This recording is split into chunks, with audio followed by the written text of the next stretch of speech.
Sebagai contoh, untuk mengilustrasikan analisis regresi linier, ya, ada sebuah kasus sederhana yang saya ambil dari buku bisnis statistik karangan Grobner et al. Ditentukan di sini sebuah data yang berisi 10 rumah yang dicatat,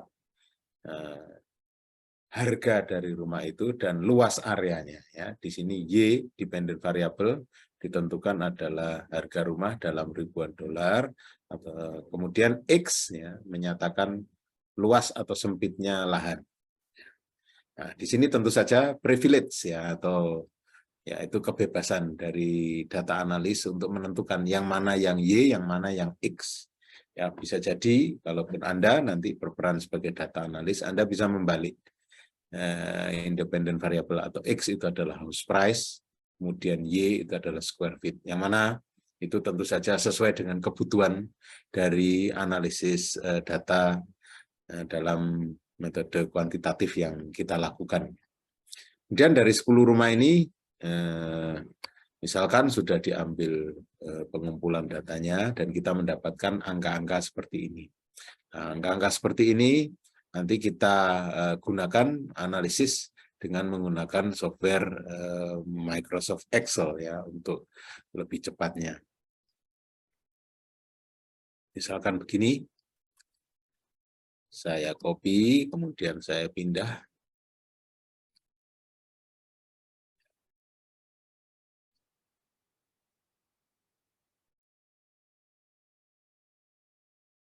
Ini sebagai price, kemudian ini square feet. Ya. Nah, misalkan ini saya plottingkan dengan langkah yang serupa. Saya ke menu data, kemudian data analisis, kita pilih regression. Ya, di sini ada regression, kemudian oke. Seperti biasa, ada argumen yang harus kita isi. Kita harus lihat di sini, ya, input Y range ya, untuk range Y sebagai dependent variable. Karena tadi di kasus yang kita amati, dependent variabelnya sudah ditentukan, itu adalah house price ya, atau harga rumah. Ya. Maka ya, saya ambil di sini kolom A dari sel A1 sampai A11 sebagai input Y range. Kemudian X range, square feet, ya, dari sel B1 sampai B11. Kemudian label kita sertakan. Kemudian confidence level, nah ini adalah 1 minus alpha. Bila kita ingin merubah alpha di dalam analisis regresi kita, maka kita bisa cawang di sini dan kita bisa edit. Tapi kalau kita tidak memerlukannya, alias kita sepakat memakai alpha 5%, kita bisa lanjut ke langkah berikutnya ya. Output range, kita bisa klik radio buttonnya dan kita letakkan mulai sel E1. Bila sudah siap, maka kita bisa tekan OK. Kita punya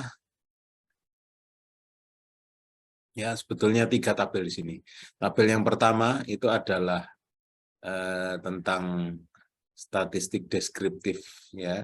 Untuk regresinya nanti kita memerlukan statistik lanjut di sini, mulai multiple R, R square, adjusted R square, standard error, dan observation. Kemudian tabel yang kedua adalah ANOVA, kita sudah diskusikan di pertemuan sebelumnya. Nah, untuk regresi, maka kita ambil yang ada di tabel terakhir ini, ya, yang bawah ini. Kita rapikan terlebih dahulu agar lebih jelas terlihat. Ya, saya besarkan font size-nya, kemudian kita lihat di sini angka-angkanya. Ya, yang paling penting itu adalah yang tabel paling bawah ini. Kita tadi tahu intercept ya, alias slope ya, intercept alias slope. Dari sini kita ambil yang ada di bawah kolom koefisien. Artinya hasil perhitungan dengan Microsoft Excel ini adalah untuk parameter intercept kita mendapatkan angka 98,24 sekian. Kemudian square fit ini sama dengan faktor pengali atau multiplikator di dalam independen variabel, atau kita boleh saja menyebutnya sebagai slope ya, slope-nya 0,109. Yang mana ini kalau dirangkum ya di dalam satu slideshow seperti ini, ya ini sama hasilnya seperti tadi. Ya, yang paling penting itu ada di bagian tabel nomor 3 yang di bawah. Ya, kita memiliki intercept 98, sekian, square feet 0,109 sekian. Kalau ini kita kembalikan ke tujuan kita awal tadi, yaitu membentuk satu persamaan prediksi. Ya, Y untuk sampel atau Y topi di sini itu diprediksikan adalah hasil perhitungan dari B0 alias intercept ditambah B1 alias slope dikalikan independen variabel. Ya, itu formula dasarnya. Nah, itu kalau saya kembalikan ke hasil ini, maka saya bisa bentuk persamaan regresinya itu seperti yang ada di text box dengan background kuning ini. House price atau harga rumah itu diprediksikan tersusun atas komponen intercept senilai 98, sekian ditambah 0,109 dikalikan berapa square feet-nya. Ya, ini persamaan prediksi dari regresi. Dan kita ambil nilai koefisiennya dari angka-angka yang merupakan output dari Microsoft Excel. Kegunaannya apa?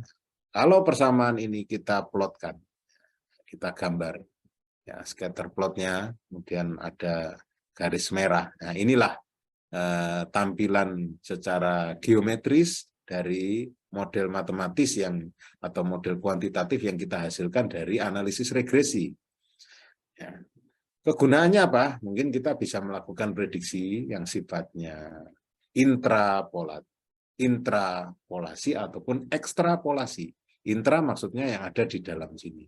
Artinya kalau kita punya data di kisaran ya bisa kita sebut 1.000 sampai 2.500 square feet, maka kita bisa prediksikan dengan menarik garis vertikal ke atas, lalu kita cari proyeksinya garis horizontal ke kiri, kita bisa menentukan, oh kalau kita ingin punya rumah dengan luasan 1.500 square feet, maka kita harus menyiapkan dana sekitar 260.000 US dollar.